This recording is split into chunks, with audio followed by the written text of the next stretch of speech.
আমি শুরুতে দেখতে পাচ্ছি একটি প্রশ্ন, সেটি হলো একজন লিখেছেন, কিছুদিন আগে আমি আমার বড় বোনের সঙ্গে এক জায়গায় যাই, সেখানে বোন আমাকে তার ছেলে হিসেবে পরিচয় দিয়েছেন। এতে কি আমাদের ভাই বোনের সম্পর্ক ভেঙে গেছে? কোনো বোন যদি তার ভাইকে নিজের সন্তান বলে পরিচয় দেন, কিংবা ভাই যদি বোনকে মা, বড় বোনকে মা হিসেবে পরিচয় দেন কোথাও, তাহলে এর ফলে ভাই বা বোনের সম্পর্কে কোনো ছেদ পড়বে না বা সম্পর্ক নষ্ট হবে না, ভাঙবে না। তবে এরকমটি করা জঘন্য অপরাধ এবং মিথ্যা কথা। যেহেতু আপনার বোন আপনার মা নন, অতএব তিনি আপনাকে সন্তান হিসাবে, ছেলে হিসাবে পরিচয় করে দিয়ে মিথ্যা কথা বলেছেন এবং এর ফলে একটি কবিরা গুনাহ হয়েছে। সেজন্য আল্লাহর কাছে তওবা নাসুহা করা উচিত।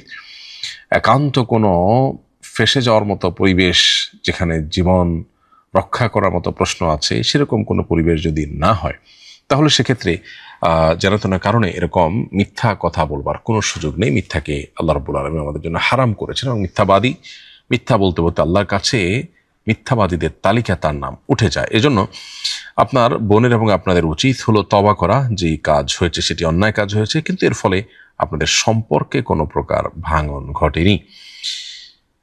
মুহররম মাসের মাহাত্ম্য এবং ফজিলত জানতে চাই, বিশেষ আমল থাকলে আমলগুলো জানতে চাই। আলহামদুলিল্লাহ, মুহররম মাস আমাদের খুবই নিকটে উপস্থিত হয়ে গেছে। আর কয়েকদিন পরে মুহররম মাস শুরু হতে যাচ্ছে।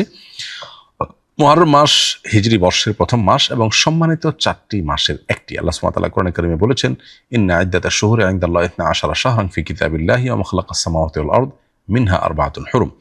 নবমণ্ডল এবং ভূমণ্ডল সৃষ্টির দিন থেকে আল্লাহর কাছে বছরের গণনায় 12টি মাস রয়েছে, তবে এর মধ্যে 4টি মাস হলো বিশেষভাবে সম্মানিত এবং মর্যাদাপূর্ণ। এই সম্মানিত 4 মাসের একটি হলো মুহররম।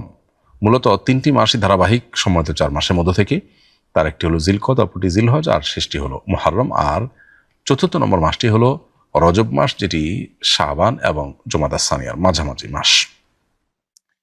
তো এই মুহররম মাসটি যেহেতু সম্মানিত 4 মাসের একটি, জন্য সম্মানিত মাসের মধ্যে যেরকম যুদ্ধ বিগ্রহ করা আল্লাহ তাআলা আমাদের জন্য হারাম করেছেন, কোরআন কারিমে আয়াত রয়েছে। এর বাইরে মুহররম সম্মানিত মাসগুলো সম্পর্কে আল্লাহ বলেছেন, ফালা তাজলিমু ফিহিন্না আনফুসাকুম, তোমরা নিজেদের প্রতি অবিচার করবে না এই মাসগুলোতে। সেজন্য গুনাহ থেকে বেঁচে থাকার জন্য বিশেষভাবে আমরা সচেষ্ট থাকবো ইনশাআল্লাহ। আর মুহররম মাস সম্মানিত মাস হিসাবে তার যে বিশেষ সম্মান রয়েছে, সেটা রক্ষা করার পাশাপাশি স্পেশালি মুহররম মাসের একটা করণীয় আছে, সেটি হলো বেশি বেশি নফল রোজা রাখা। নবী করিম সাল্লাল্লাহু আলাইহি ওয়াসাল্লাম বলেছেন, আফদালুস সিয়ামি বা'দা রমাদান শাহরুল্লাহি মুহররম, অর্থাৎ রমজানের পরে সবচেয়ে উত্তম রোজা হলো আল্লাহর মাস মুহররম মাসের রোজা, যেটা সহিহ মুসলিমে বর্ণিত হয়েছে। বিধায় মুহররম মাস জুড়ে বেশি বেশি নফল রোজা রাখার চেষ্টা আমাদের করা দরকার। আর মুহররম মাসের 10 তারিখ, যেটাকে আশুরা বলা হয়, সেটাকে কেন্দ্র করে আশুরার দিন এবং তার আগে অথবা পরে আরেকটা দিন যোগ করে মোট 2টি দিন রোজা রাখার বিশেষ ফজিলত রয়েছে। এর মাধ্যমে আল্লাহ রাব্বুল আলামিন 1 বছর পূর্বের গুনাহ আমাদেরকে মাফ করে দিবেন। অতএব মুহররম মাস উপলক্ষে আমরা আশুরার রোজা আর পুরো মাস জুড়ে বিশেষ রোজা এবং সম্মানিত মাস হিসাবে যে সম্মান প্রদর্শন, সেটি আমরা করবো ইনশাআল্লাহ তাআলা। মাইকে মৃত্যু সংবাদ প্রচার করার বিধান কি? কোনো মানুষ মারা যাওয়ার পর তার জানাজা হবে, জানাজাটা কোথায় হবে, কোন সময় হবে, জাস্ট এই ঘোষণা দেবার জন্য যদি মাইকে এলান করা হয়, ঘোষণা দেওয়া হয়, তাহলে সেটি জায়েজ আছে। অর্থাৎ জানাজা অংশগ্রহণ করার জন্য ঘোষণা দিতে সমস্যা নেই। তবে 5 ওয়াক্ত নামাজের মধ্য করে নিয়মতান্ত্রিক আজানের বিকল্প হিসাবে যেন না দাঁড় করানো হয়। জাস্ট জানাজা হবে অমুক জায়গায়, সেই নোটিশ জানানো হলো, এটুকু কাজ করাতে কোনো অসুবিধা নেই। এমনকি মসজিদের মাইক, যে মাইক দিয়ে সমস্ত ভালো কাজ করার কথা, সেখানে জানাজা নামাজ একটি ভালো কাজ, সেটি একটা জানাজা নামাজ আছে অমুক নামাজের পর বা অমুক সময়, এই ঘোষণা সেখানে দিলেও কোনো অসুবিধা নেই। আমরা 8 জন মিলে সমান টাকা দিয়ে একটি বিল্ডিং নির্মাণ করেছি। এখন নিজেদের মধ্যে ফ্ল্যাট ভাগ করব, লটারি দিয়ে ভাগ করতে চাই, তবে যে একটু কম সুবিধা পাবে তাকে কিছু টাকা দিয়ে দেওয়া হবে। এই নিয়মে করলে ঠিক হবে কিনা? কোনো অসুবিধা নেই, এটি করা যেতে পারে। বিশেষ করে উপরে নিচে এবং উত্তরে দক্ষিণে বিভিন্ন অবস্থানে ফ্ল্যাটগুলো পড়ার পর, একই সাইজের ফ্ল্যাট হওয়ার পরও যদি অবস্থানগত কারণে ফ্ল্যাটের দামের মধ্যে কম বেশি হয়, তাহলে সেক্ষেত্রে সেটি অভিজ্ঞদের মাধ্যমে যথাযথভাবে সেটির কম বেশির হারটা চূড়ান্তভাবে স্থির করতে হবে। এরপর লটারি করে যে যেটা পাবে বাকিটা অ্যাডজাস্ট করবে। কেউ যদি ভালোটা পান, তাহলে যিনি তুলনামূলক মন্দটা পেলেন, তাকে যে আনুপাতিক হারটা নির্ধারণ করা হয়েছিল অভিজ্ঞতার আলোকে এবং বাজারের রেটের আলোকে, সেটার মূল্যটা তিনি পরিশোধ করে দিবেন, অর্থাৎ অ্যাডজাস্ট করবেন। এটি জায়েজ আছে, এটি না জায়েজ কোনো কাজ নয়। মূলত লটারি যে নিষেধাজ্ঞা লটারি সম্পর্কে শরীয়তে রয়েছে সেটা হলো ওই লটারি যেটা জুয়ার কাজ দেয়, অর্থাৎ আমি 10 টাকায় 10 লাখ টাকাও পেতে পারি, 1 টাকাও নাও পেতে পারি। এই জাতীয় লটারিকে নাজায়েজ বা হারাম করা হয়েছে। কোনো অধিকার কয়েকজন পেতে পারে, কে কখন পাবে সেটা চূড়ান্ত করার জন্য লটারি করা হলো। এই জাতীয় লটারি নিষিদ্ধ নয় বা সব লটারি হারাম নয়। আমি একজন ইঞ্জিনিয়ার, সরকারি চাকরি করি। সরকারি অফিসে বসে কাজের ফাঁকে ফাঁকে ব্যক্তিগত বিভিন্ন প্রজেক্ট নিয়ে কাজ করেও টাকা উপার্জন করি। এটা কি ঠিক হচ্ছে বা এই টাকা আমার জন্য হালাল হবে কিনা? আপনি সরকারি হোক আর বেসরকারি হোক, যে কোনো অফিসে যখন জব করবেন সেখানে যে নির্দিষ্ট আপনার কর্মঘণ্টা নির্ধারিত হবে সেই সময়ের মধ্যে আপনার অফিসের কাজে আপনাকে করতে হবে। সেই কাজের বাইরে যদি আপনি ব্যক্তিগত কোনো কাজ করেন সেটা হবে নাজায়েজ এবং আপনার জন্য সেই কাজের মাধ্যমে যে উপার্জন করবেন সেটি হারাম হবে। সেজন্য অফিসিয়াল কাজের বাইরে ব্যক্তিগত বা অন্য কোনো কাজ অফিস টাইমে করা মোটেও বিধেয় নয়, মোটেও জায়েজ নয়। এজন্য একজন মুসলিম হিসেবে আমরা এই ব্যাপারগুলোতে খুব বেশি সতর্ক থাকতে হবে, কারণ এর সাথে আমাদের উপার্জনে হালাল হারাম হওয়ার সম্পর্ক রয়েছে এবং যার সাথে আমাদের দোয়া কবুল হওয়া, ইবাদত কবুল হওয়ার মতো বিষয় কিন্তু জড়িত। সম্প্রতি মিরপুরে এক বৃদ্ধা মারা গেছেন। অনেকে ধারণা করছেন তিনি বেশ কয়েকদিন আগেই মারা গেছেন, কিন্তু তার প্রতিষ্ঠিত সন্তানরা তার যথাযথ শুশ্রূষা করেননি। বাবা মায়ের সেবা করার ব্যাপারে কোরআন সুন্নাহর আলোকে জানতে চাই। আল্লাহ রাব্বুল আলামিনের পর, আল্লাহর হাবিব মুহাম্মদ সাল্লাল্লাহু আলাইহি সাল্লামের পর পৃথিবীতে সবচেয়ে বেশি যে মানুষটি আমাদের শ্রদ্ধা, ভালোবাসা এবং আমাদের সেবা যত্ন পাওয়ার হকদার তারা হলেন আমাদের মা এবং বাবা। অতএব এই মা বাবার প্রতি যদি কেউ দায়িত্বহীন আচরণ করে, তিনি যদি নিজেদেরকে মুসলমান পরিচয় দেন, নিজেকে মুসলমান পরিচয় দেন, তারপর তিনি আসলে আল্লাহর খাতায় ভালো মুসলমান হতে পারবেন না। কারণ একটা হাদিস রয়েছে, রিদার রব্বি ফি রিদাল ওয়ালিদাইন ওয়া সাখাতুর রব্বি ফি সাখাতিল ওয়ালিদাইন। আল্লাহর সন্তুষ্টি মা বাবার সন্তুষ্টিতেই নিহিত, আর আল্লাহর অসন্তুষ্টিও মা বাবার অসন্তুষ্টির মাঝে নিহিত। এজন্য একজন মানুষ তিনি তার বাবা মাকে সন্তুষ্ট রাখবার সর্বোচ্চ এবং সর্বতোভাবে চেষ্টা চালাবেন, এটি তার কর্তব্য। সন্তান অনেক বেশি শিক্ষিত হয়েছে, অনেক প্রতিষ্ঠিত হয়েছে, কিন্তু বাবা মার প্রতি তার ভালোবাসার যদি যে পরিমাণ থাকার কথা সেটা যদি ঘাটতি থাকে, তাহলে এই শিক্ষা ইসলামী দৃষ্টিকোণ থেকে শিক্ষা নয়, বরং এটা মূর্খতা এবং অজ্ঞানতা। এজন্য ইসলাম মানুষকে বস্তুবাদের শিক্ষা না দিয়ে মানুষকে মোরাল এবং নীতিনৈতিকতার শিক্ষাকে দেওয়ার ব্যাপারে বেশি গুরুত্ব আরোপ করে। নীতিনৈতিকতার ব্যাপারে দ্বীনি শিক্ষা দেওয়ার ব্যাপারে ইসলাম গুরুত্ব আরোপ করে, সেটি হলো ফার্স্ট। সেটা হওয়ার পর যদি কেউ জাগতিক শিক্ষা অর্জন করে সেটি হালাল হতে পারে। অতএব এই ঘটনা আমাদেরকে চোখে আঙ্গুল দিয়ে আবারও দেখিয়ে দিয়েছে যে সন্তানকে তথাকথিত প্রতিষ্ঠিত করার যে প্রতিযোগিতায় আমরা পিতামাতারা অবতীর্ণ হই, এটি সুস্থ প্রতিযোগিতা নয় যদি সেটা নীতি বা নৈতিক শিক্ষা, ধর্মীয় শিক্ষাকে বাদ দিয়ে হয়। আর যদি দ্বীনি এবং নৈতিক শিক্ষার পাশাপাশি তার জাগতিক শিক্ষা শিক্ষিত করবার জন্য বাবা মা চেষ্টা করেন, প্রতিযোগিতায় লিপ্ত হন, তাহলে সেটা প্রশংসনীয় হতে পারে। আমাদের সামনে খুবই ভয়াবহ একটি আপনার গন্তব্য অপেক্ষা করছে। আমরা দেখি উন্নত পৃথিবীতে বাবা মা তাদের বার্ধক্য এভাবে, অর্থাৎ ঘরে পচে গলে মৃত্যুর মাধ্যমে তাদের বার্ধক্যের সময়গুলো অতি শেষ হয়, শেষ পরিণতির দিকে যায়। তো আমরা যদি সেটা না চাই, তাহলে সেক্ষেত্রে আমাদেরকে দ্বীন এবং ইসলাম ধারণ করতে হবে। পশ্চিমাদের অনেক ভালো জিনিস আছে, সেগুলো আমরা গ্রহণ করতে পারি, কিন্তু তাদের এই ফ্যামিলি কালচার সহ যে সমস্ত বিষয়গুলোর করুণ পরিণতি তারা নিজেরাই ভোগ করছে, সেগুলো আমাদের সমাজে আমদানি করা এটা আত্মাহুতি ছাড়া আর কিছুই নয়। এজন্য আমাদের সমাজে যে সামাজিক সৌন্দর্য আছে, আমাদের ধর্মীয় মূল্যবোধ যেটির চর্চা আমাদের সমাজে আছে এখনো পর্যন্ত, সেটি যদি থাকে তাহলে আমরা পারিবারিকভাবে সুখে থাকবো, শান্তিতে থাকবো। আর পারিবারিকভাবে যে সুখে না, তার সুখ পৃথিবীতে কোথাও নেই।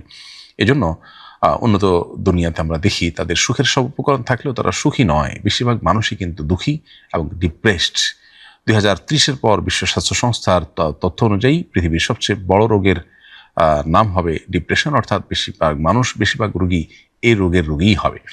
সেজন্য আমাদের উচিত দ্বীনি এবং নৈতিক শিক্ষার ব্যাপারে গুরুত্ব আরোপ করা, সন্তানদেরকে সে শিক্ষা দেওয়া যাতে করে তারা বাবা মাকে নিজের জীবনের চাইতে বেশি ভালোবাসেন এবং তার বাবা মার চাইতে বেশি আপন আর কেউ যেন না হয়। আমাদের মরদেহ বহনের জন্য একটি কাঠের খাটিয়া ছিল। এটি আগে জানাজা ও দাফনের কাজে ব্যবহার হতো, এখন এটি দুর্বল ও অচল হয়ে গেছে। কেউ কেউ বলছেন পুড়িয়ে ফেলতে, আবার কেউ বলছেন জ্বালানি হিসাবে বিক্রি করে দিতে। আসলে কি করা উচিত, সঠিক নির্দেশনা দিবেন। জ্বালানি হিসাবে যদি এটাকে বিক্রি করে দেন তাতে কোনো অসুবিধা নেই। আর যদি বিক্রি করে দেওয়া হয়, এটা ব্যবহার উপযোগী থাকে, কেউ যদি ব্যবহার করতে পারে, তাহলে বিক্রির টাকা দিয়ে আবার একটা খাট বা জাতীয় কাজ করা হলো, সেক্ষেত্রে কোনো অসুবিধা নেই। তবে ব্যবহার অনুপযোগী হয়ে গেলে সেটা তার বিক্রি করার কোনো বিশেষ লাভ নেই, পুড়িয়ে ফেলতে পারেন বা জ্বালানি হিসাবে ব্যবহার করতে পারেন কিংবা বিক্রি করতে পারেন। আমি সিজনাল আমের ব্যবসা করি, গাড়ি বোঝাই আম কিনি এরপর আবার বিক্রি করে দেই। সবগুলো আম দেখে দেখে নেওয়া আমার পক্ষে সম্ভব নয়। অনেক সময় কিছু আম নষ্টও হয়। এর কারণে আমার ব্যবসা উপার্জিত টাকা হারাম হয়ে যাবে কিনা এবং এক্ষেত্রে আমার করণীয় কি? গাড়ি বোঝা আমের মধ্যে অল্প কিছু আম নষ্ট হওয়াটা স্বাভাবিক, এটা আম ব্যবসায়ীদের কাছে সহনীয়। আর এই অল্প পরিমাণে আম নষ্ট হলে সেটা যেহেতু ব্যবসায়ীদের কাছে সহনীয় হিসেবে কালচার স্টাবলিশড আছে, বিধায় আপনি যখন কাউকে আম ডেলিভারি দিবেন, সেখানে যদি অল্প পরিমাণে আম নষ্ট হয় যেটা সহনীয় পর্যায়ে থাকে, ধরুন আপনি এক গাড়ি আম বিক্রি করেছেন, কয়েকটা আম নষ্ট হয়েছে, এটা ব্যবসায়ীদের কাছে, ব্যাপারীদের কাছে বহুল পরিচিত এবং গ্রহণযোগ্য একটি কালচার, বিধায় এর কারণে আপনার উপার্জন হারাম হয়ে যাবে না। তবে ইচ্ছাকৃতভাবে যদি আপনি ভালো আমের মধ্যে নষ্ট আম ঢুকিয়ে দেন, যেটা দেখা যায় খুচরো ব্যবসায়ীদের মধ্যে অনেকে ত্রুটিপূর্ণ আম ঢুকিয়ে দিচ্ছেন, কাস্টমারের দিকে তাকিয়েছেন, ফাঁকে তিনি ঠোঙার মধ্যে বা ব্যাগের মধ্যে ঢুকিয়ে দিয়েছেন, এরকম যদি হয় তাহলে সেক্ষেত্রে সেটা অবশ্যই হারাম হবে, সেই উপার্জন অবশ্যই নাজায়েজ হবে, গুনাহের বিষয় হবে।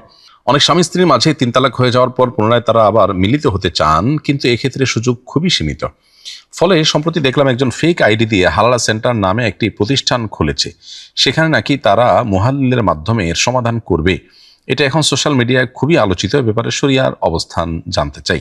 কোনো স্বামী স্ত্রীর মধ্যে যদি 3 তালাক পতিত হয়ে যায়, তাহলে সেক্ষেত্রে ইসলামী শরিয়া নির্দেশনা কোরআনে কারিমে সুস্পষ্টভাবে আলোচিত হয়েছে। আল্লাহ বলেছেন যে 3 তালাক হয়ে গেলে বা চরম পর্যায়ের বিচ্ছেদ যদি হয়ে যায়, তাহলে সেক্ষেত্রে 3টি তালাক হয়ে যাওয়ার পর, তালাকে মুগাল্লাজা হয়ে যাওয়ার পর, স্বামী বা স্ত্রী অন্যত্র তারা বিবাহ বন্ধনে আবদ্ধ হতে পারে, নির্দিষ্ট স্ত্রী তার মেয়াদ বা ইদ্দত শেষ হওয়ার পর। অন্যত্র বিয়ে বন্ধনে আবদ্ধ হওয়ার পর তার সে স্বামী মারা গেলে কিংবা তার সাথে বিচ্ছেদ হয়ে গেলে তখন আবার প্রথম স্বামীর কাছে আসতে পারেন। এখন এইটাকে কৌশল হিসাবে ব্যবহার করে জাস্ট পরিকল্পিতভাবে একটি সাময়িক বিয়ে করে প্রথম স্বামীর কাছে আসাটাকে হালাল করার জন্য যে বিয়ে হয়, এটাকে হিলা বিয়ে বা হালালা বলা হয়। তো এই হিলা বিয়ে, এটা সমস্ত ফোকাহে কেরামের ঐক্যমতে নাজায়েজ এবং গুনাহের একটি কাজ, বিধায় এরকম 3 তালাক পতিত হওয়ার পরও অনেকে একসাথে থাকতে চাইলেই তো আর তিনি থাকতে পারবেন না। শরিয়ার বিধান অনুযায়ী তাকে ফেরত আসতে হলে সেটি অন্যত্র বিয়ের পর সে স্বামী মারা গেলে কিংবা তিনি স্বেচ্ছায় কোনো কালে বিচ্ছেদ তার সাথে হলে তারপর তিনি আসতে পারবেন, অর্থাৎ চাইলে আসতে পারবেন না। প্ল্যান করে আপনি একটা নাটকীয় বিয়ে সাজিয়ে তারপর আবার চলে আসছেন, এমনটি করাটা গুনাহের কাজ। এই জন্য নবী করিম সাল্লাল্লাহু আলাইহি ওয়াসাল্লাম এর সুস্পষ্ট অভিসম্পাদ রয়েছে, সুনানে তিরমিজি বর্ণিত হয়েছে। তিনি বলেছেন, লাআনাল্লাহুল মুহাল্লিলা ওয়াল মুহাল্লাল্লাহু, যে ব্যক্তি কাউকে হালাল করে দেয় বা এরকম কৌশল করে শুধুমাত্র সাময়িক বিয়ের মাধ্যমে পূর্বের স্বামীর জন্য হালাল করে দেয়, সে ব্যক্তির প্রতি এবং যে স্বামী তার জন্য হালালের ব্যবস্থা করেছে, উভয়ের প্রতি আল্লাহ তাআলার লানত বর্ষণ হয়। অতএব এই হিলে বিয়ের সাথে জড়িত যারাই আছেন তারা সবাই গুনাহগার এবং জঘন্য অপরাধী। সুনানে ইবনে মাজাহ হাদিস, নবী সাল্লাল্লাহু আলাইহি ওয়াসাল্লাম এটাকে আপনার পাঠা ছাগলের কর্মের সাথে তুলনা করেছে, যাকে ভাড়ায় নেওয়া হয়। অতএব চুক্তিতে কেউ যদি এরকম হিলা বিয়ে করে, তাহলে সেটা জঘন্য অপরাধ এবং গুনাহের কথা। এই জন্য এই ধরনের হালালা সেন্টার এর সুযোগ ইসলামী শরীয়তের আলোকে নেই। এটা জঘন্য অপরাধ। ইসলামী বিচার ব্যবস্থা থাকলে এটা কঠিন শাস্তির মুখোমুখি হওয়ার মতো কাজ। বিয়েতে অমুসলিম সহকর্মীকে সাক্ষী বানানো যাবে কিনা? অমুসলিম ব্যক্তি সাক্ষ্য দানে বিয়ে হবে কিনা? বিয়েতে সাক্ষী মুসলিম হওয়া জরুরি। অমুসলিম সাক্ষী যদি সাক্ষ্য দেয়, তাহলে সেক্ষেত্রে বিয়ে বিশুদ্ধ হবে না এবং তার সাক্ষ্য ইসলামী শরীয়তের আলোকে গ্রহণযোগ্য হবে না। আলোচিত রামিসা হত্যাকাণ্ডের বিচার রায় অতি দ্রুত সম্পন্ন হলো। এভাবে কি সকল বিচার দ্রুত হওয়া উচিত, নাকি আমাদের বর্তমান বিচার ব্যবস্থায় অতি দ্রুত রায় হলে নিরপরাধ মানুষ জুলুমের শিকার হতে পারে? এই ধারণায় সঠিক? এ বিষয়ে আপনার মন্তব্য জানতে চাই। আমাদের অনেকেরই ধারণা যে শরিয়া আদালতের বিচার মানেই হলো খুব দ্রুততার সাথে রায় হয়ে যাবে, দ্রুততার সাথে কার্যকর হয়ে যাবে, এমনকি অভিযোগটা যথাযথভাবে প্রমাণিত হওয়ার জন্য যত সময় প্রয়োজন তত সময় নেওয়া হবে না। র্যান্ডম একেবারে যেনতনভাবে রায় হয়ে যাবে এবং বিচার কার্যকর হবে। এর নাম আসলে শরিয়া আদালতের বিচার নয়। মূলত ন্যায় বিচারের প্রয়োজনে অভিযোগ প্রমাণিত হওয়ার জন্য যতটুকু সময় প্রয়োজন ততটুকু সময় নিতেই হবে।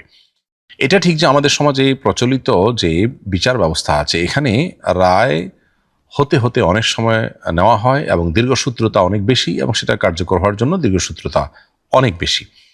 তো এটা কমিয়ে আনতে হবে, এটা নিয়ে কোনো সন্দেহ নেই। এবং রামিসা হত্যাকাণ্ডের বিচার যদি অল্প সময়ের মধ্যে করা সম্ভব, তাহলে এরকম আরো বহু হত্যাকাণ্ডের বিচার কিন্তু অল্প সময়ের মধ্যে করা সম্ভব। হ্যাঁ, কোনোটি হয়তো তদন্ত করতে করতে অনেক বেশি সময় লাগতে পারে, কিন্তু সেটা বছরের পর বছর, যুগের পর যুগ চলে যেতে থাকবে, কোনো অবস্থাতে তা গ্রহণযোগ্য নয়। কিন্তু আজকাল যে বিচার ব্যবস্থা প্রচলিত আছে, সেই বিচার ব্যবস্থা আমরা দেখি বছরের পর বছর বহু মামলা ঝুলে থাকে। জমি জমার মামলা হলে তো কোনো কথাই নেই, যুগকে যুগ সেটা চলতে থাকে, এটা একেবারে কমন বিষয় পরিণত হয়েছে। এটা সন্দেহাতীতভাবে বর্তমান বিচার ব্যবস্থার ত্রুটিগুলোর মধ্যে থেকে একটি। বিধায় এই জায়গাটাতে সংশোধনী আনা এটা যথাযথ কর্তৃপক্ষের কর্তব্য, এবং ইসলামী শরিয়ার আদালতে নিরপরাধ কোনো মানুষ জুলুমের শিকার যেন না হয় সেটি যেমন নিশ্চিত করার ব্যবস্থা রয়েছে।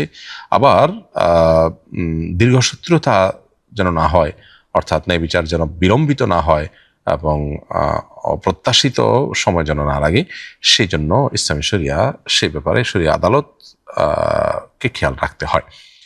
আমি ওয়েল্ডিং এর কাজ করি, প্যান্ট গিরার নিচে ঝুলিয়ে না পড়লে অনেক সময় জুতার ভেতরে আগুন ঢুকে মোজা পড়ে যায়, এক্ষেত্রে টাকনুর নিচে প্যান্ট পরা যাবে কিনা? অহংকার বশত টাকনুর নিচে প্যান্ট পরা এটা সর্বসম্মতিক্রমে হারাম। তবে অহংকার বশত না হয়ে এমনিতে অন্য কোনো কারণে, অহংকার ছাড়া অন্য কোনো কারণে টাকনুর নিচে প্যান্ট পরাকে অনেক উলামা একরাম জায়েজ বলেন, আবার অনেকে সাধারণভাবেই সর্বপ্রকার টাকনুর নিচে প্যান্ট পরাকে নিষিদ্ধ বলেন। কারণ নবী করিম সাল্লাল্লাহু আলাইহি ওয়াসাল্লাম এর হাদিসগুলো দেখলে আমরা দেখতে পাই, বেশিরভাগ হাদিসগুলোই হলো সেগুলোকে জেনারেলি বলা আছে যে টাকনুর নিচে যেটা যাবে এটা জাহান্নামের আগুনে পড়বে। তবে ওজরের কারণে বিশেষ কোনো প্রেক্ষিতে যদি টাকনুর নিচে কাপড় যায়, সেটা সর্বসম্মতিক্রমে হালাল বা জায়েজ হবে। যেমন আপনি যে পদ্ধতি কথা বলেছেন যে ওয়েল্ডিং এর কাজ করেন, এখানে প্যান্ট দিয়ে যদি আপনার ঢেকে রাখা না হয় তাহলে সেক্ষেত্রে মোজা পুড়ে যায় এবং ফুলকি এসে পড়ে, এরকম যদি হয় তাহলে সেক্ষেত্রে প্রশ্নোত্তর ক্ষেত্রে এটা আপনার জন্য জায়েজ হবে, কারণ এটা একটা ওজরের ভিত্তিতে আপনি করতে হচ্ছে।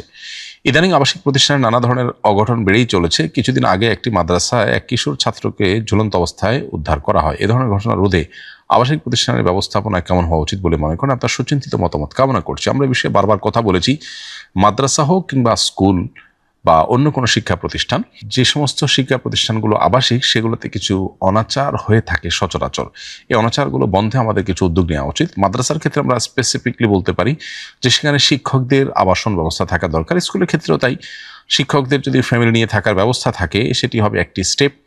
আবার নির্দিষ্ট সময়ের পর, নির্দিষ্ট বিরতির পর শিক্ষকদের ছুটি ছাটার সুযোগ থাকতে হবে। মাসের পর মাস তারা ছুটিতে যাওয়ার সুযোগ পাবে না, তারা ক্রেজি হয়ে উঠবে। এর ফলে দেখা যায় যে ফিজিক্যাল টর্চার, শাসনের নামে টিচার অনেক সময় পড়ে বসেন।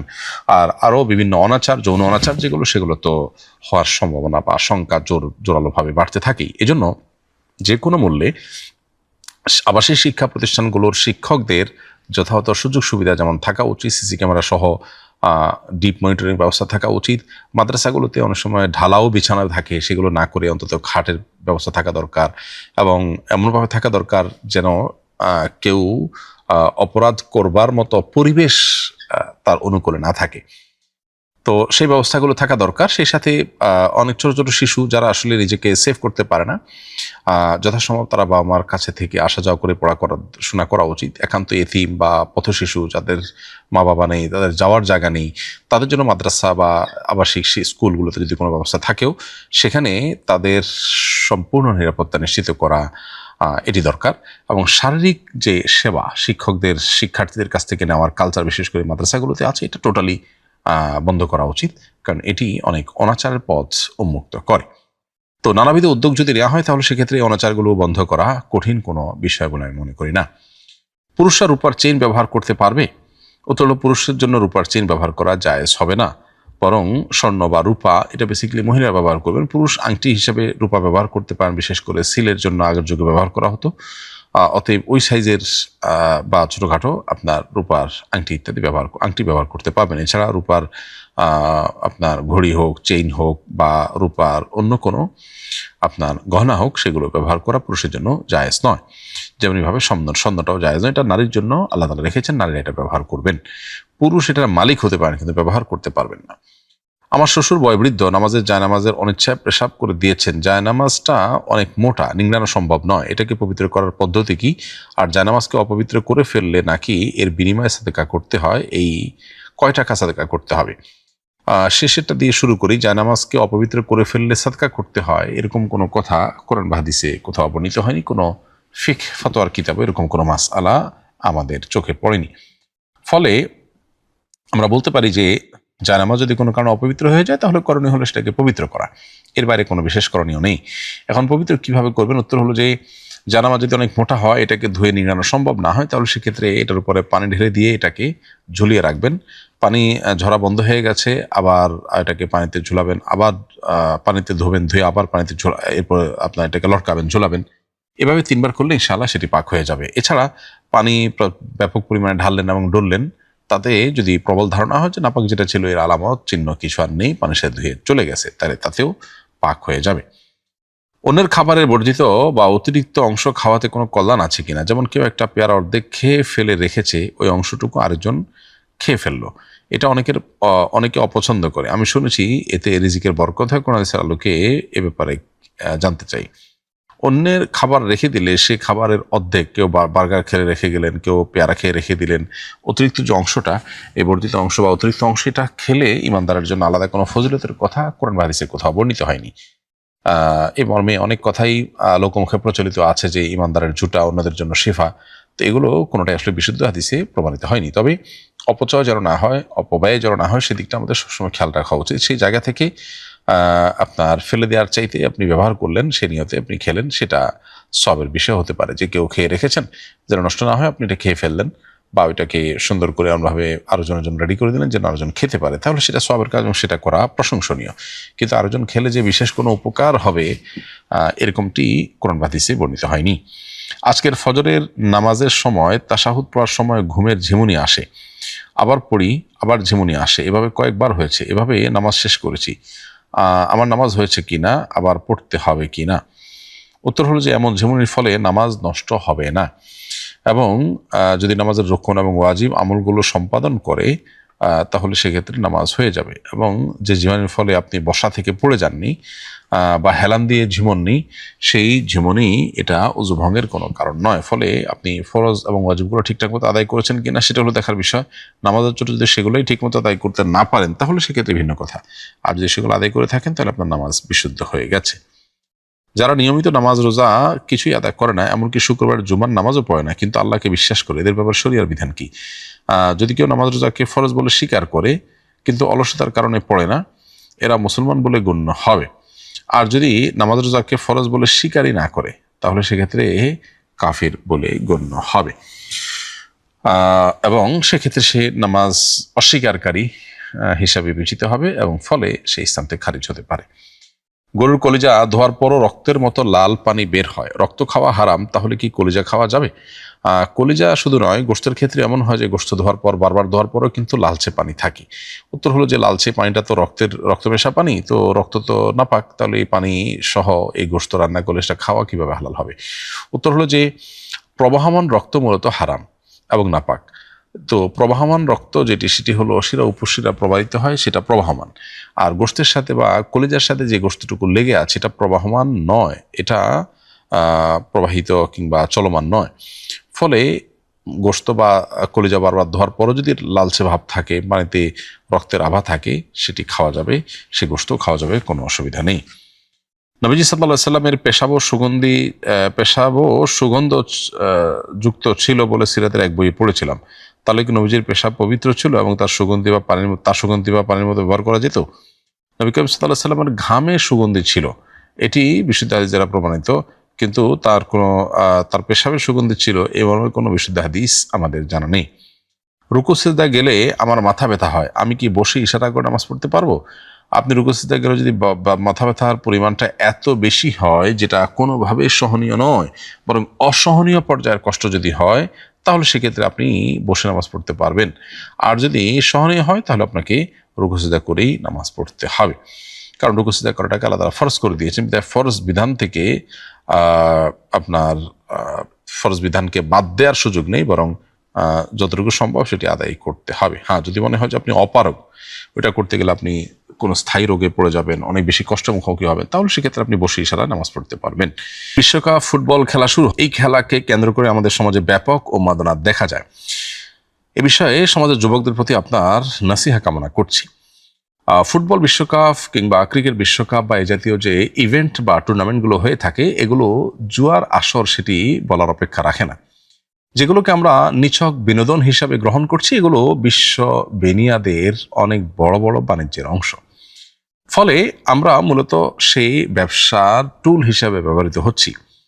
আমাদেরকে ইসলামী শরিয়া সুস্থভাবে বেঁচে থাকার প্রয়োজনে বিনোদনের বহু পথ, বহু উপায় রেখেছে, সেগুলো আমাদের অবলম্বন করা উচিত। নবী করিম সাল্লাল্লাহু আলাইহি ওয়াসাল্লাম বলেছেন, মিন হুসনি ইসলামিল মারই তারকুহু মা লা ইয়ানি। একজন মুসলমান ইসলাম সুন্দর হবে তখনই যখন সে অনর্থক অহেতুক কাজ পরিহার করবে। কোরআন কারীমে আল্লাহ তাআলা সফল মুমিন এবং জান্নাতুল ফিরদাউসের উপযুক্ত হবে যে সমস্ত মুমিনরা, তাদের বৈশিষ্ট্য বলতে গিয়ে সূরা মুমিনুনের শুরুতে বলেছেন, ওয়াল্লাযীনা হুম আনিল লাগবি মুরিদুন, যারা লাগব বা অহেতুক অনর্থক কাজ থেকে বিরত থাকবে, বেঁচে থাকবে, এই মানুষগুলো জান্নাতুল ফিরদাউসের অধিবাসী হবে। সেজন্য এই সমস্ত খেলাধুলাতে মত্ত হয়ে থাকা, এগুলোতে মাশগুল হয়ে থাকা এবং এগুলোর মধ্যে উন্মাদনায় ডুবে থাকা, এটা কোনো মুমিনের সাথে যায় না।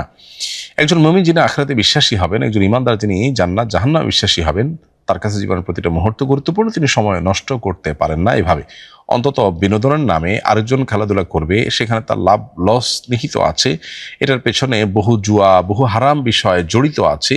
এই খেলা দেখতে গিয়ে পর্দায় আপনাকে চোখের জেনায় লিপ্ত হতেই হবে, সেটা থেকে বেঁচে থাকার কোনো উপায় নেই। আপনি ইচ্ছাকৃত আপনি গুনাহে লিপ্ত হচ্ছেন প্ল্যান করে, আপনি জানেন এদিকে তাকালেই গুনাহ হবে, সেদিকে আপনি তাকাচ্ছেন, অথচ সেদিকে না তাকিয়ে আপনি পারেন। তো এই কাজটি সন্দেহাতীতভাবে নাজায়েজ এবং গুনাহের কথা, এটি বলার অপেক্ষা রাখে না। যে পরিমাণ কর্মঘণ্টা এর ফলে নষ্ট হয়, যে পরিমাণ জুয়ার আসর এখানে বসে, এটা বিশ্ববাসীর জন্য সার্বিক বিচারে ক্ষতিকর, শুধুমাত্র ধর্মীয় বিচারে নয়। অনলাইন অফলাইনে যে পরিমাণে মারামারি হয়, হানাহানি হয়, যে পরিমাণে আপনার রেষারেষি হয়, এমনিতে আমাদের সমাজে ধর্মীয়, রাজনৈতিক নানা কারণে ভেদাভেদের অভাব নেই। আবার খেলাকে ঘিরে আমরা বিভিন্ন দেশের অনুসারী হয়ে, ভাগ হয়ে আপনার গন্ডগোল ফাসাদ হতে পর্যন্ত দেখা যায়। অনেকে আত্মহত্যা করতে পর্যন্ত দেখা যায়। রাজ্যে খেলা দেখা এবং স্বাস্থ্য ঝুঁকি, পড়াশোনা নষ্ট হওয়া সহ বহুবিধ ক্ষতি এ সমস্ত টুর্নামেন্টের কারণে আমাদের হয়ে থাকে। লাভ যদি আমরা বলি তাহলে অলমোস্ট জিরো।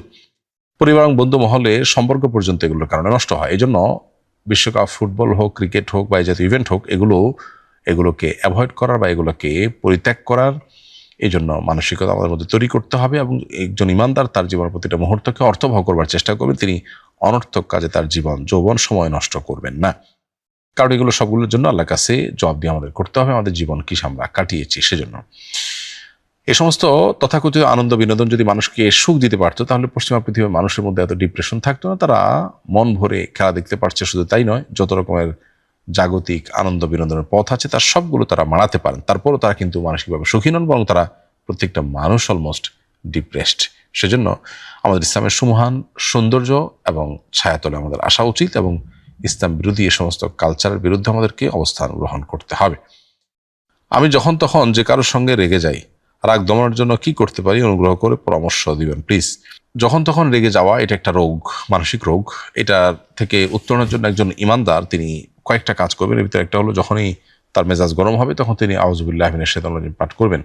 নবী করিম সাল্লাল্লাহু আলাইহি ওয়াসাল্লাম এক ব্যক্তির রাগান্বিত হতে দেখে দূর থেকে আরেকজনকে তিনি বলছেন, ওই ব্যক্তিকে যেন শুনতে পান সেভাবে করে বলেছেন যে, এই লোকটা যে এখন রাগান্বিত হয়েছে, আমি একটি বাক্য জানি যেটা বললে তার মধ্যকার রাগ চলে যাবে। তখন নবী সাল্লাল্লাহু আলাইহি ওয়াসাল্লাম বলেছেন, আউযুবিল্লাহি মিনাশ শাইতান, শয়তান থেকে আমি আল্লাহর কাছে পানা চাই, কারণ শয়তান মূলত মানুষকে খেপিয়ে তোলে এবং খোঁচা দেয়।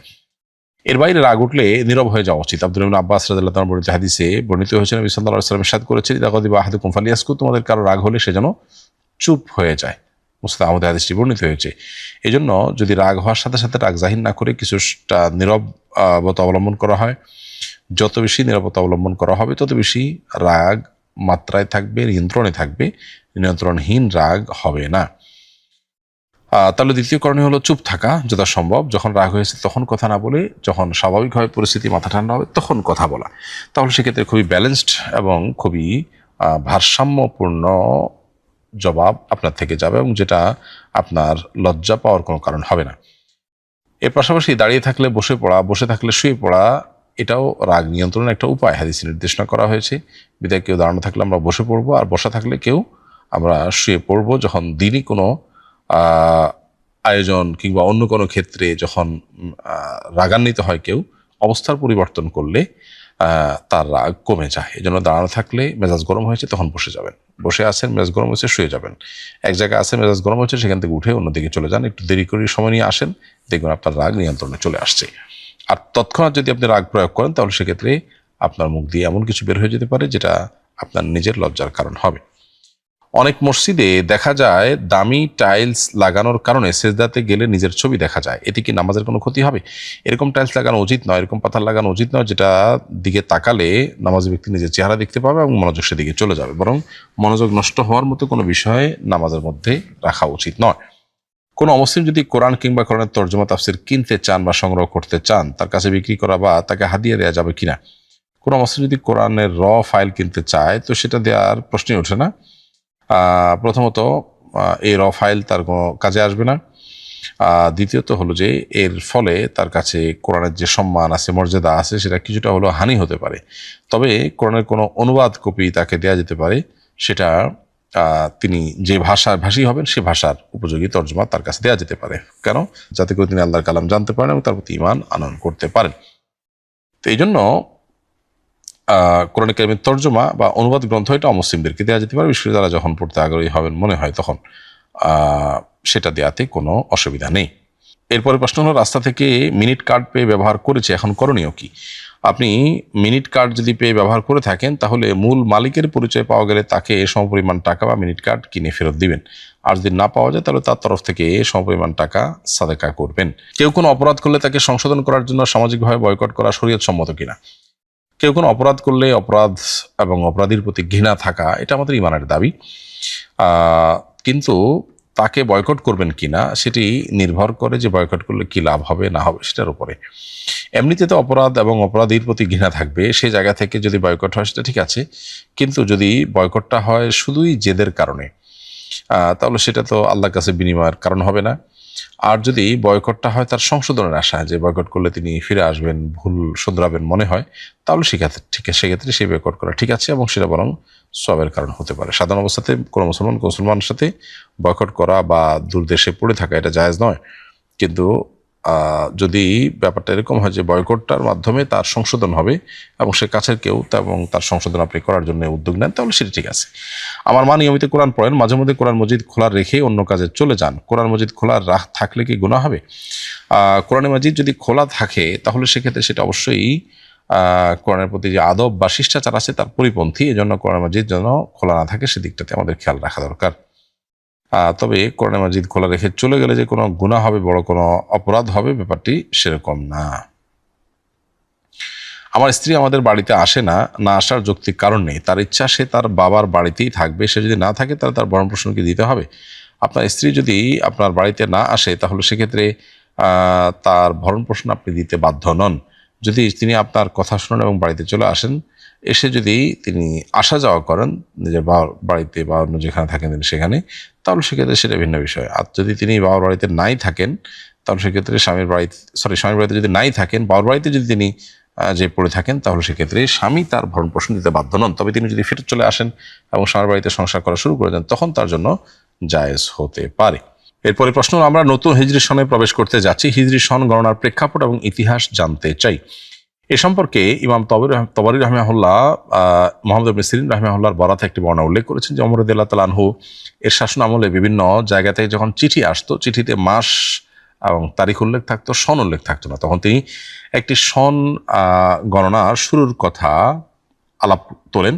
তখন সাহাবীদের অনেকেই বলেছেন নবী করিম সাল্লাল্লাহু আলাইহি সাল্লামের নবুয়ত লাভের বছর থেকে সন গণনা শুরু হোক, অথবা তার ওয়াফাত থেকে, অথবা তার জন্মের বছর থেকে সন গণনা শুরু হোক। অনেকেই ভিনদেশীদের রোমানদের যে তারিখ আছে সেটাকে অনুসরণ করতে বললেন।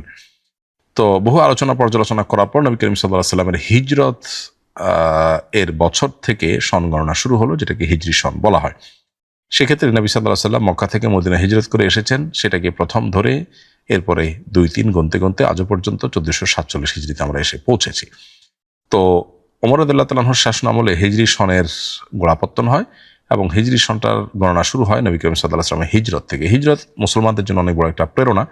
আপাত দৃষ্টিকোণ থেকে হিজরতটা মক্কা থেকে নিজের মাতৃভূমি থেকে আপনার পলায়ন করা বা মাতৃভূমি ত্যাগ করা মনে হলেও সেটা আদতে মুসলমানদের বিশাল বড় সাফল্যের সিঁড়ি হিসেবে প্রমাণিত হয়েছে। পরবর্তীতে হিজরতের পরে মুসলমানদের গড়ে দাঁড়ানো শুরু হয়েছে। তো এই জন্য এটা মুসলমানদের জন্য যেন প্রেরণা হয়, কিয়ামত পর্যন্ত আগত মানুষ যেন হিজরতের প্রেরণায় উজ্জীবিত হয়, মানুষ যেন, মুসলমানরা যেন আল্লাহর নির্দেশে, আল্লাহর ভালোবাসা যেন অন্যায় থেকে বেঁচে থাকতে পারেন, সেজন্য তাদেরকে অনুপ্রাণিত করবার জন্যই এই হিজরত থেকে হিজরি সনের গণনা শুরু হয়। অতএব হিজরতের শিক্ষাগুলোকে আমাদের মধ্যে ধারণ করা দরকার। এবং আল মুহাজির মান হাজারা মান আল্লাহু আনহু, প্রকৃতি মুহাজির সে হাদিসের ভাষ্য অনুপাতে যে আল্লাহর জন্য আল্লাহর অবাধ্যতা এবং নাফরমানি পথ পরিহার করে। বিদায় হারাম এবং নাজায়েজ বিষয়গুলোকে যদি আমরা পরিহার করতে পারি, ইনশাআল্লাহ বিদিনিল্লাহ সেটি হবে আল্লাহর সন্তুষ্টির সবচেয়ে বড় কারণ, এবং সেটা হবে হিজরতের আসল দিক। তো হিজরি সন থেকে হিজরত থেকে হিজরি সন গণনা শুরু করার মধ্য দিয়ে আমাদেরকে হিজরতের চেতনায় উজ্জীবিত হওয়ার শিক্ষা দেওয়া হয়েছে, সেটা আমরা আমল করার চেষ্টা করবো ইনশাআল্লাহ তাআলা। এরপরে প্রশ্ন হলো, আমার স্ত্রী একদিন বলেছেন নামাজ ভালো বিধান, কিন্তু পর্দা তেমন ভালো বিধান নয়। পরে সিরিয়াসলি আমি তার মন্তব্যের ব্যাপারে জানতে চাইলে বলেছে এটা সে এমনি মজা করে বলেছে। এমন মজা করে বলা কথা কি ঈমান নষ্টের কারণ হয়? যদি হয়ে যায় তাহলে আমাদের সম্পর্কের কি হবে, অনুগ্রহ করে সমাধান জানাবেন। শেষ থেকে শুরু করি। যদি স্বামী স্ত্রীর মধ্যে কেউ একজন এমন কোনো কাজ করেন, কথা বলেন বা বিশ্বাস স্থাপন করেন যেটির ফলে তিনি ইসলাম থেকে খারিজ হয়ে গেছেন, তাহলে সেক্ষেত্রে স্বামী স্ত্রীর মধ্যে আর দাম্পত্য সম্পর্ক থাকে না, যদি অপরজন মুসলমান হয়ে থাকে। কারণ মুসলিম স্বামী স্ত্রীর মধ্যে কেউ যদি অমুসলিম হয়ে যায়, সাথে সাথে তাদের মধ্যে সম্পর্ক বিচ্ছেদ ঘটে যায়।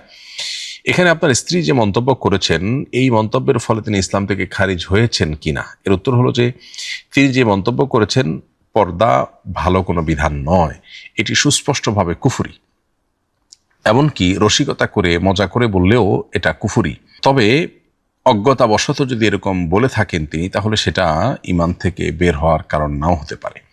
তারপরও সতর্কতামূলকভাবে আপনারা স্বামী স্ত্রী উভয়ে আপনাদের বিবাহটাকে পুনরায় নবায়ন করে নেবেন। দুজন সাক্ষ্যের সামনে প্রস্তাব এবং সম্মতি থাকবে এবং কিছুটা মহান নির্ধারণ থাকবে, তাতে আপনাদের বিবাহ নবায়ন হয়ে যাবে। এর জন্য ঘটা করে কোনো আনুষ্ঠানিকতার প্রয়োজন নেই। এবং এ ধরনের মন্তব্য করার ব্যাপারে আমাদের সতর্ক থাকতে হবে। শরিয়ার সুস্পষ্ট এবং অকাট্যভাবে প্রমাণিত কোনো বিধান, সেটা যদি কেউ বলে আমার পছন্দ হয় না, ভালো লাগে না, তাহলে সেটা সুস্পষ্টভাবে কুফরি হয়, অবিশ্বাস হয় এবং আল্লাহর সঙ্গে বিদ্রোহের শামিল হয়। এ ধরনের কথা মজা করে বলবার মতো বিষয় নয়। ফুটবলের কোনো পছন্দের দলকে সমর্থন করা এবং তাদের ভালোবাসায় জার্সি পরা, পতাকা ওড়ানো ইত্যাদির ব্যাপারে আপনার মতামত কি? আমি একজন সাধারণ মানুষ হিসাবে আমার যে মতামত ব্যক্ত করতে পারি সেটি হলো, আজকের পৃথিবীতে যে সমস্ত বড় বড় আপনার স্পোর্টস এর আয়োজন করা হয়, সেটা ফুটবল হোক, ক্রিকেট হোক, অন্যান্য বিষয়গুলো হোক, এগুলো বিশ্ব জুড়ে বিশ্ব বেনিয়াদের অনেক বড় বড় বাণিজ্যের অংশ। এটি বোঝার জন্য পণ্ডিত হওয়ার কোনো প্রয়োজন নেই। এটি যাদের বাণিজ্য, তারা এটা আমাদেরকে গেলাচ্ছে তাদের বাণিজ্যের প্রয়োজনে। অতএব একজন বিবেকবান মানুষ তিনি এ সমস্ত খেলাধুলার উন্মাদনায় নিজেকে ডুবিয়ে রাখা, এটা কোনো অবস্থাতে তার থেকে প্রত্যাশিত হতে পারে না। এর বাইরে এ ধরনের উন্মাদনার মধ্যে একজন মুসলিম যিনি আখিরাতে বিশ্বাসী, আল্লাহর সামনে তাকে দাঁড়াতে হবে।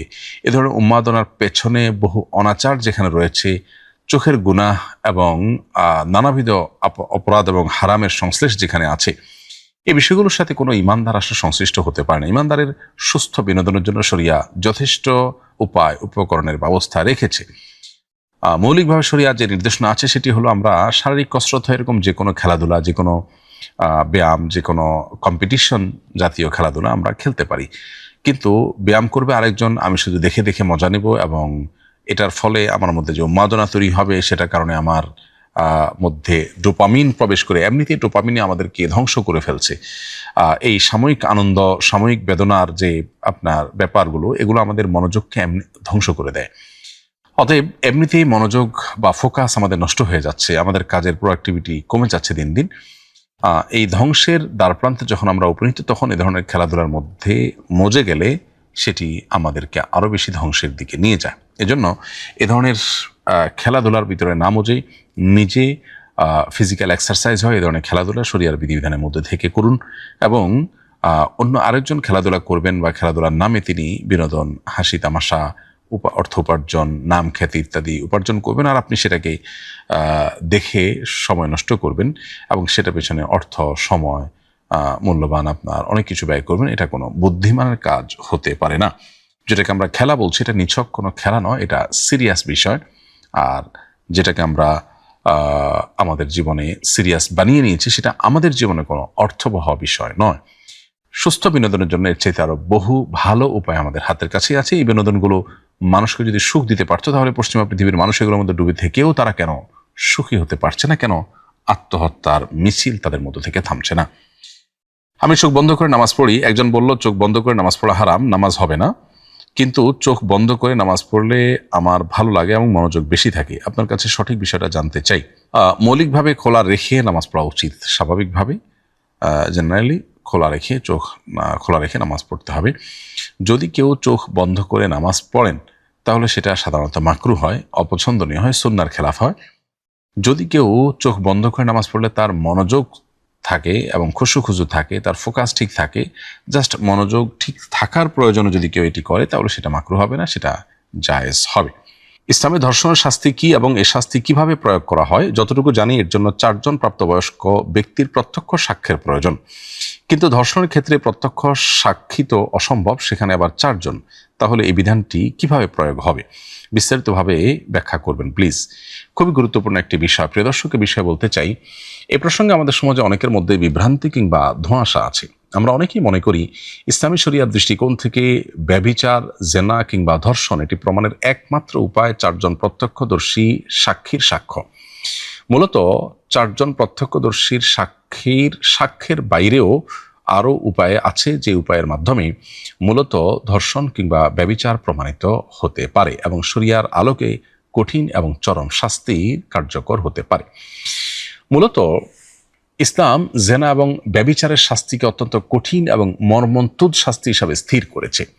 কারণ কোন সমাজে যখন ব্যভিচার ব্যাপক হয়ে যাবে সেখানে মানুষের জন্মের হার কমে যাবে, মানুষ বৈবাহিক এবং পারিবারিক বন্ধনে আবদ্ধ হওয়ার ব্যাপারে নিরুৎসাহিত হয়ে যাবে। এর ফলশ্রুতিতে আস্তে আস্তে পৃথিবী থেকে মানুষ হারিয়ে যেতে পারে। অর্থাৎ মানুষের জন্মের হার স্বাভাবিক রাখার একমাত্র উপায় হলো পারিবারিক ব্যবস্থা। পৃথিবীর যে সমস্ত দেশগুলোতে ব্যভিচারকে অ্যাপ্রিসিয়েট করা হয় বা বৈধতা দেওয়া হয় সে সমস্ত দেশগুলোর দিকে তাকালে আমরা এই বাস্তবতাটা হাড়ে হাড়ে টের পাব। তো যেই অপরাধের শাস্তি ইসলাম অত্যন্ত করুণ এবং কঠিনভাবে আরোপ করেছে, সেই শাস্তি প্রমাণ করাটাকেও যথেষ্ট কষ্টসাধ্য বিষয় হিসাবে স্থির করা হয়েছে। অর্থাৎ যে কেউ যেনতেনভাবে যে কারোর বিরুদ্ধে অভিযোগ করেই তাকে কঠিন শাস্তির মুখোমুখি করে দিতে পারবে, ব্যাপারটা সেরকম নয়। এজন্য কোনো ব্যক্তি যদি কোনো ব্যক্তির বিরুদ্ধে জেনা কিংবা ব্যভিচারের দাবি তোলে তাহলে সেক্ষেত্রে তাকে 4 জন প্রত্যক্ষদর্শী সাক্ষী উপস্থিত করতে হবে। পক্ষান্তরে কোনো নারী যদি ধর্ষিতা হন সেক্ষেত্রে তার প্রতি যে জুলুম হয়েছে, অন্যায়কারী ধর্ষকের বিরুদ্ধে তিনি যদি কোনো অভিযোগ করেন, সে অভিযোগ প্রমাণের জন্য 4 জন প্রত্যক্ষদর্শী সাক্ষী আনতে না পারলে তার আর কোনো উপায় নেই এবং ধর্ষক মুক্তি পেয়ে যাবে, ব্যাপারটা মোটেও সেরকম নয়। 4 জন প্রত্যক্ষদর্শী সাক্ষীর সাক্ষ্য ছাড়াও অপরাধের বিষয়ে যদি বাহ্যিক আলামত দেখে মনে হয় সেটি আমলে নেওয়ার মতো, তাহলে সেটি আমলে নিয়ে তার কাছ থেকে স্বীকারোক্তি আদায়ের চেষ্টা করা হবে এবং স্বীকারোক্তি আদায়ের চেষ্টা করার পর যদি সে স্বীকারোক্তি দেয় তাহলে তার ভিত্তিতেও কিন্তু তার প্রতি সেই শাস্তি কার্যকর করা হবে। অর্থাৎ ইসলামী শরিয়া দৃষ্টিকোণ থেকে জেনা, ব্যভিচার কিংবা ধর্ষণের যে চরম শাস্তি সেটি কার্যকর করার জন্য 4 জন সাক্ষীর সাক্ষ্য ছাড়াও অপরাধীর স্বীকারোক্তি দিয়েও কিন্তু সেটি প্রমাণ করা যেতে পারে। এবং ধর্ষিতা যখন অভিযোগ দায়ের করবেন তখন তার অভিযোগের ভিত্তিতে সেটিকে আমলে নিয়ে যদি যথাযথভাবে এটি প্রমাণ করা যায় বা স্বীকারোক্তি আদায় করা যায় তাহলে শাস্তি কার্যকর করা হবে।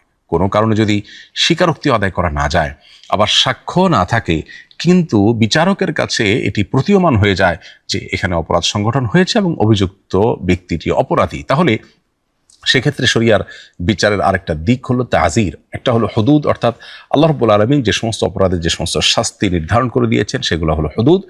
আর ইসলামী শরিয়ার বিচারক, আদালতের বিচারক যখন কোনো বিষয়ে অপরাধীর অপরাধ তার কাছে প্রতীয়মান হয়ে যাবে কিন্তু শরিয়া সেটার জন্য সুনির্দিষ্ট কোনো শাস্তি আরোপ করেনি, তখন তিনি তার ইজতিহাদ বা গবেষণা আলোকে যে শাস্তি আরোপ করবেন সেটা হলো তাজির। তো এই তাজিরের আলোকে যদি কোনো ধর্ষক যার বিরুদ্ধে ধর্ষণের অভিযোগ রয়েছে, অভিযুক্ত ধর্ষক, তার ব্যাপারটি যদি বিচারকের কাছে পরিষ্কার হয়ে যায়, ইসলামী শরিয়ার আদালতের বিচারকের কাছে তার কাছে প্রতীয়মান হয়ে যায়, তাহলে তিনি তাকে শাস্তি আরোপ করতে পারেন। এমনটি মনে করবার কোনো কারণ নেই 4 জন সাক্ষী প্রত্যক্ষদর্শী না পাওয়া গেলে ধর্ষক বেকসুর খালাস হয়ে যাবে, মোটেও সেরকমটি নয়। বরং এখানে বিচারক যদি তার কাছে প্রতিমান হয়, তিনি চাইলে তাকে যে কোনো শাস্তি দিতে পারেন, এমনকি মৃত্যুদণ্ড আরোপ করতে পারেন। তাকে জেল দিতে পারেন, শাস্তি দিতে পারেন, বেত্রাঘাত দিতে পারেন, এমনকি মৃত্যুদণ্ডের শাস্তি পর্যন্ত দিতে পারেন তিনি। তাহলে পুরো বিষয়টা দাঁড়ালো এই যে ইসলামের শরিয়ার আলোকে কোনো নারী তিনি ধর্ষিতা হলে 4 জন প্রত্যক্ষদর্শীর সাক্ষ্য ছাড়াও বিভিন্ন উপায়ে তার বিচার পাবার এবং অপরাধীকে বিচারের মুখোমুখি করার, তার শাস্তি তার প্রতি কার্যকর করার বহু উপায় ইসলামে রয়েছে। 3টা উপায় আমরা এখানে পেলাম। 4 জন প্রত্যক্ষদর্শীর সাক্ষ্য, অথবা অপরাধীকে বলপূর্বক তার কাছ থেকে বিভিন্ন কলাকৌশলে তার কাছ থেকে স্বীকারোক্তি আদায়। আজকাল সেটা বিভিন্নভাবে খুবই সহজ, জুলুম বা অবিচার করা ছাড়াও বিভিন্ন উপায়ে কিন্তু স্বীকারোক্তি আদায় করা যায়। তৃতীয়ত, ডিএনএ টেস্ট সহ বিভিন্ন প্রযুক্তির ব্যবহার করে বা বিভিন্ন উপায়ে তার অপরাধী হওয়ার বিষয়টিকে প্রমাণ করা গেলে সেক্ষেত্রে শরিয়া নির্ধারিত শাস্তি কার্যকর না হলেও ইসলামী শরিয়ার আদালত বিচার এর মাধ্যমে তার মৃত্যুদণ্ড পর্যন্ত কার্যকর করতে পারেন। আর যদি কোনো ধর্ষক শুধুমাত্র জোরপূর্বক শারীরিক সম্পর্কর মধ্যে ক্ষান্ত না হয়ে অস্ত্রের ব্যবহার করে এবং ভয়ভীতি প্রদর্শন করে, তাহলে সেটা রাহাজানি এবং সেটা ফাসাদ সৃষ্টির আওতাভুক্ত হবে। এবং সূরা মায়েদার 33 নম্বর আয়াতের আলোকে তার কঠিন 4টি শাস্তির কথা বলা হয়েছে। 4টি শাস্তির যে কোনোটি অপরাধের মাত্রা ভেদে বিচারক তার জন্য কার্যকর করবেন। অর্থাৎ ধর্ষণ হয়েছে এটি যদি প্রমাণ করা নাও যায়, 4 জন প্রত্যক্ষ সাক্ষী নাও থাকে, কিন্তু সে অস্ত্রের ব্যবহার করে অস্ত্রমুখে অপহরণ করেছে এবং ভয়ভীতি প্রদর্শন করেছে এবং পাশবিক নির্যাতন করেছে, যেটাকে ডাকাতি, ছিনতাই বা এই পর্যায়ের মধ্যে ফেলা যায়, এরকমও যদি হয়, তাহলে তার শাস্তি কি? আল্লাহ তাআলা বলেছেন, ইন্নামা জাযাউল্লাযিনা ইউহারিবুনাল্লাহ ওয়া রাসূলাহু, যারা আল্লাহ এবং তার রাসূলের বিরুদ্ধে বিদ্রোহ ঘোষণা করবে, ওয়াসাউনা ফিল আরদি ফাসাদ, এবং পৃথিবীতে ফাসাদ সৃষ্টি করবার চেষ্টা করবে, এই যে অস্ত্রের মহড়া, আতঙ্ক সৃষ্টি করা ইত্যাদি, ডাকাতি, রাহাজানি, এগুলো যারা করবে, তাদের জন্য তাদের শাস্তি কি, পরিণতি কি? আল্লাহ বলেছেন আইয়ুকাত্তালু, তাদেরকে মৃত্যুদণ্ড দেওয়া হবে, আও ইউসাল্লাবু, অথবা শুলে চড়িয়ে তাদের মৃত্যুদণ্ড কার্যকর করা হবে, আও তুকাত্তা আইদিহিম ওয়া আরজুলুহুম, অথবা তাদের এক হাত অপর পাও, ডান হাত বাম পাও, কিংবা বাম হাত ডান পাও, এভাবে এগুলো কেটে তাকে চরম শাস্তি দেওয়া হবে, আও ইউনফাউ মিনাল আরদ, অথবা তাকে দেশান্তর করে দেওয়া হবে, এমন জায়গায় পাঠানো হবে যেখান থেকে সে আর ব্যাক করতে পারবে না এবং ধীরে ধীরে সে সেখানে নিঃশেষ হয়ে যাবে।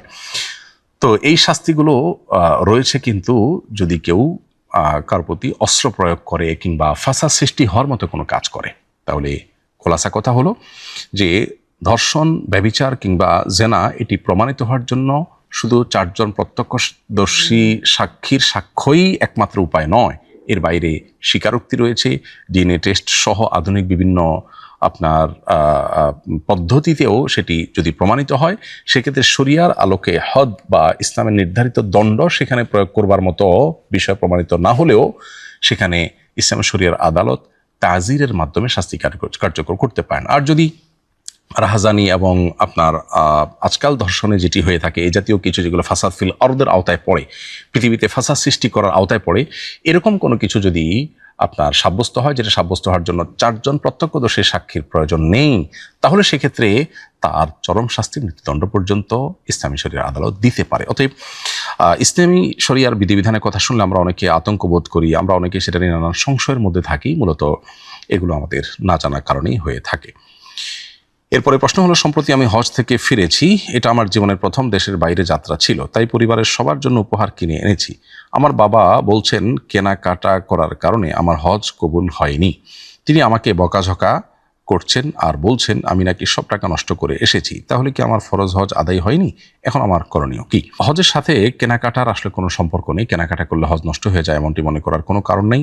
হজের যে আমলগুলো সেগুলো যদি আপনি যথাযথভাবে করে থাকেন, পাশাপাশি আপনি যদি হালাল উপার্জন থেকে হালাল জিনিসপত্র কেনাকাটা করে থাকেন, তাহলে সেক্ষেত্রে সেটা সম্পূর্ণ জায়েজ। এক্ষেত্রে আপনার বাবা যেটি বলছেন সেটি ভুল বলছেন। অতএব আপনি কেনাকাটার কারণে হজ নষ্ট হয়ে গেছে এমনটি মনে করার কারণ নাই। কিন্তু অনেকেই আছেন যে কেনাকাটাকেই প্রায়োরিটি দেন এবং আমল ইবাদতের প্রতি কোনো খোঁজখবর নেই, তাদের শপিংটাই মূল হয়। সেটা যদি হয় তাহলে সেক্ষেত্রে সেটা আল্লাহর কাছে মাবরুর হজ বা ভালো হজ হিসাবে পরিগণিত হওয়াটা কঠিন। সিগারেট খাওয়া অবস্থায় কেউ যদি আটা খামিরা করে অথবা অন্য কোনো খাবার তৈরি করে, সে খাবার খাওয়া কি যাবে?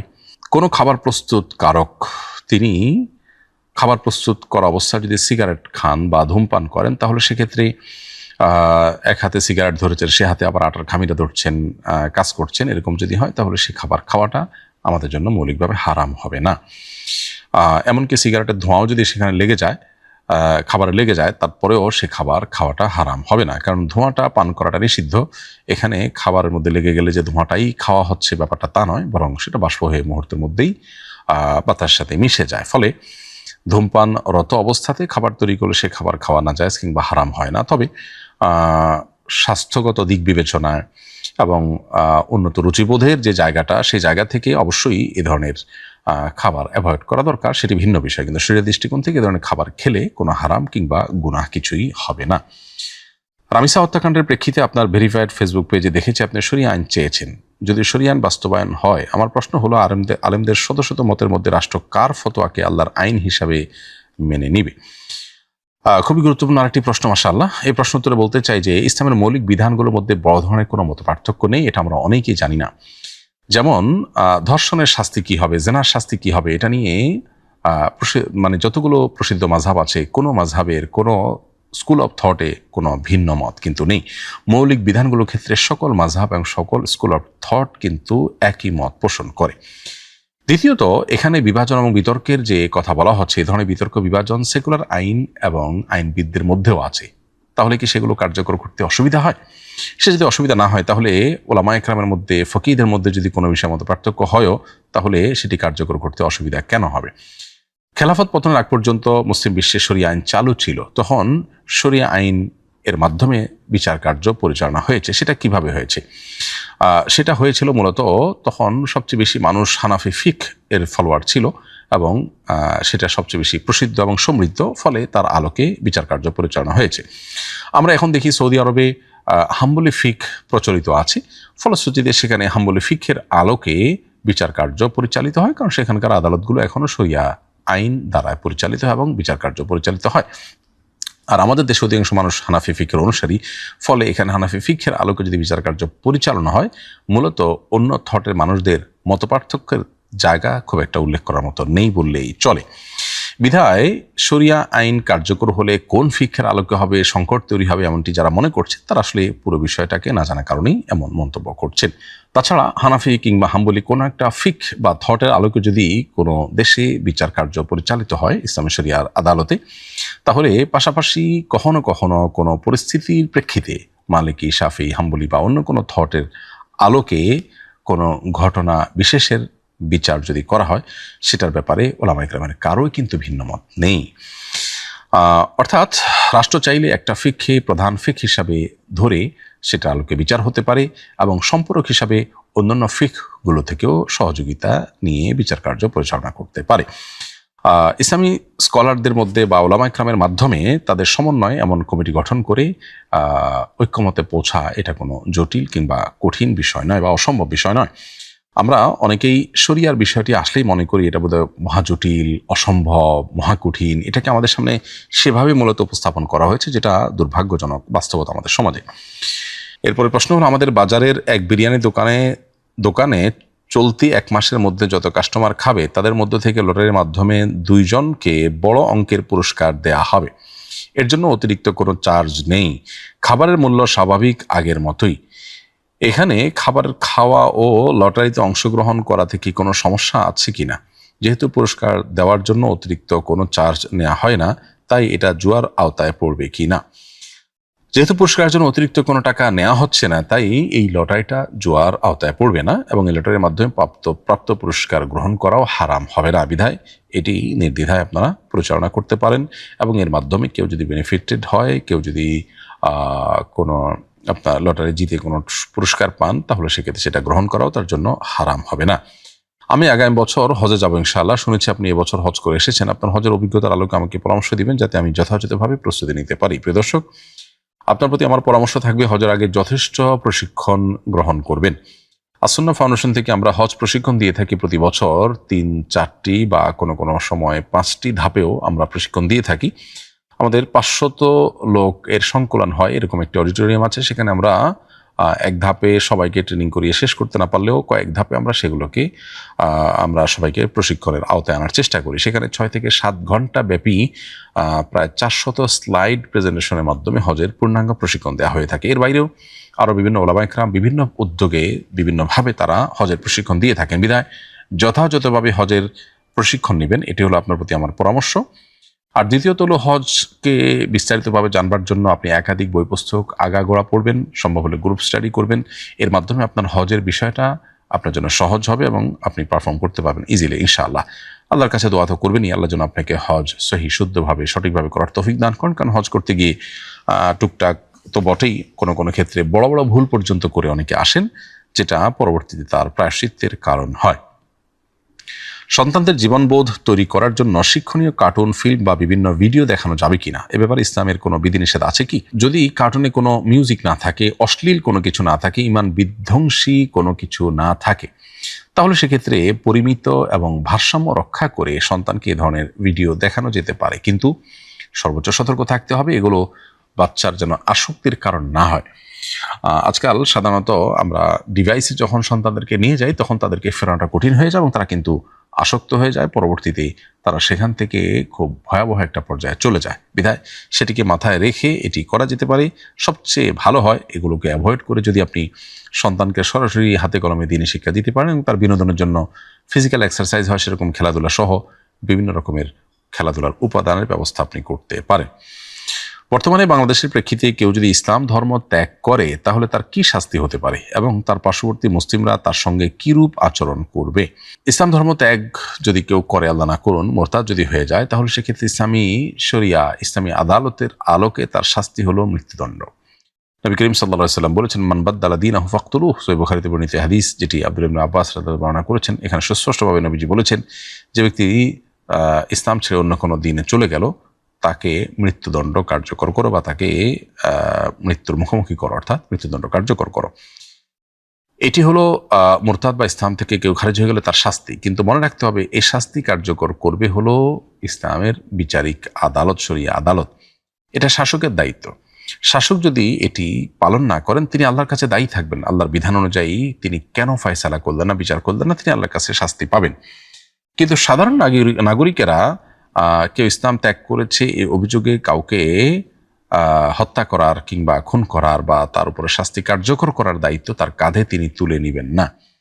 কারণ এই দায়িত্ব যদি তার কাঁধে যদি তুলে নেন, তাহলে সেক্ষেত্রে যেটা হবে, সমাজে বিশৃঙ্খলা তৈরি হবে। আপনার মতে আমি, আমার মতে আপনি, কারোর মতে কেউ মুরতাদ হয়ে গেছে এই কথার কারণে, এই কাজের কারণে, সেটা আদৌ প্রমাণ হলো কিনা, আদৌ এটার কোনো অন্য ব্যাখ্যা আছে কিনা, সেই বিষয়গুলো বিশ্লেষণ ছাড়া যদি আপনি নিজেই বিচারের কাজ শুরু করে দেন, তাহলে কি হবে, সমাজে খুব স্বাভাবিকভাবে বিশৃঙ্খলা তৈরি হবে এবং সবার কাছে সবাই অনিরাপদ হয়ে উঠবে। এটা কোনো সুস্থ সমাজে তো গ্রহণযোগ্য হতে পারে না। নবী করিম সাল্লাল্লাহু আলাইহি সাল্লামের জীবদ্দশায় কোনো ব্যক্তি যদি এমন কোনো উক্তি বা কর্ম সম্পাদন করে যার ফলে তার মৃত্যুদণ্ড পাওয়ার মতো অপরাধ করেছে বলে কোনো সাহাবীর মনে হয়েছে, তখন সাহাবীরা কি করতেন? তারা কি নিজে নিজে ওই ব্যক্তির মৃত্যুদণ্ড কার্যকর করতেন? উত্তর হলো না। তারা বলতেন নবী সাল্লাল্লাহু আলাইহি সাল্লামকে, ইয়া রাসূলুল্লাহ, আপনি আমাকে অনুমতি দিন, আমি তার মৃত্যুদণ্ড কার্যকর করি। নবী সাল্লাল্লাহু আলাইহি সাল্লাম তাকে অনুমতি সাধারণত সচরাচর দিতেন না, আর না দিলে সাহাবীরাও নিবৃত্ত হয়ে থাকতেন। এখান থেকে পরিষ্কার বোঝা গেল যে কোনো ব্যক্তির কাছে কেউ মৃত্যুদণ্ড প্রাপ্ত আসামি হিসেবে যদি নির্ধারিত হয়ে যায়ও, তারপরও তিনি নিজে এটা কার্যকর করতে যাবেন না, বরং বিচারিক আদালতের দায়িত্বশীল হিসেবে সাহাবীরা যেরকম নবী করিম সাল্লাল্লাহু আলাইহি সাল্লামের পারমিশন এবং সিদ্ধান্তের অপেক্ষা করেছেন, ঠিক সেরকম আদালতের রায়ের জন্য অপেক্ষা করতে হবে। তবে কেউ ইসলাম ত্যাগ করার ফলে তার প্রতি ওয়ালা এবং বারার যে মূলনীতি, ইসলামের ভালোবাসা এবং বরিতার যে মূলনীতি, তার আলোকে তার সাথে আর সে গভীর সম্পর্ক, বন্ধুত্বপূর্ণ সম্পর্ক রাখবে না একজন ইমানদার, তবে তাকে দাওয়াতের নিয়তে, ইসলামের সৌন্দর্য তার কাছে প্রকাশের নিয়তে বা তাকে ইসলামের দিকে আনার নিয়তে তার সাথে সুসম্পর্ক বজায় রাখা বা সদাচরণ করা, সেটা তো বিধেয় হবেই বলা বাহুল্য। কিছুদিন আগে আমি আমার বড় বোনের সঙ্গে এক জায়গায় যাই, সেখানে বোন আমাকে তার ছেলে হিসেবে পরিচয় দিয়েছেন। এতে কি আমাদের ভাই বোনের সম্পর্ক ভেঙে গেছে? কোনো বোন যদি তার ভাইকে নিজের সন্তান বলে পরিচয় দেন, কিংবা ভাই যদি বোনকে মা, বড় বোনকে মা হিসেবে পরিচয় দেন কোথাও, তাহলে এর ফলে ভাই বা বোনের সম্পর্কে কোনো ছেদ পড়বে না বা সম্পর্ক নষ্ট হবে না, ভাঙবে না। তবে এরকমটি করা জঘন্য অপরাধ এবং মিথ্যা কথা। যেহেতু আপনার বোন আপনার মা নন, অতএব তিনি আপনাকে সন্তান হিসাবে, ছেলে হিসাবে পরিচয় করে দিয়ে মিথ্যা কথা বলেছেন এবং এর ফলে একটি কবিরা গুনাহ হয়েছে। সেজন্য আল্লাহর কাছে তওবায়ে নাসুহা করা উচিত। একান্ত কোনো ফেঁসে যাওয়ার মতো পরিবেশ, যেখানে জীবন রক্ষা করার মতো প্রশ্ন আছে, সেরকম কোনো পরিবেশ যদি না হয়, তাহলে সেক্ষেত্রে জানাতনার কারণে এরকম মিথ্যা কথা বলবার কোনো সুযোগ নেই। মিথ্যাকে আল্লাহ রাব্বুল আলামিন আমাদের জন্য হারাম করেছেন এবং মিথ্যা বলতে বলতে আল্লাহর কাছে মিথ্যাবাদীদের তালিকা তার নাম উঠে যায়। এজন্য আপনার বোনের এবং আপনাদের উচিত হলো তওবা করা। যেই কাজ হয়েছে সেটি অন্যায় কাজ হয়েছে, কিন্তু এর ফলে আপনাদের সম্পর্কে কোনো প্রকার ভাঙন ঘটেনি। প্রিয় দর্শক, আমরা দেখতে দেখতে অনুষ্ঠানের ঠিক শেষ প্রান্তে এসে পৌঁছে গেছি। সময় হয়েছে বিদায় নেবার। আল্লাহ যদি তৌফিক দান করেন, পরবর্তী লাইভ অনুষ্ঠানে আবার দেখা হবে, কথা হবে আপনাদের সঙ্গে। সে পর্যন্ত আল্লাহ আমাদের সবাইকে সুস্থ রাখুন, নিরাপদে রাখুন। হাযা মা ইনদি ওয়াল ইলমু ইনদাল্লাহ ওয়া জাযাকুমুল্লাহু খায়রা। ওয়াসসালামু আলাইকুম ওয়া রাহমাতুল্লাহি ওয়া বারাকাতুহু।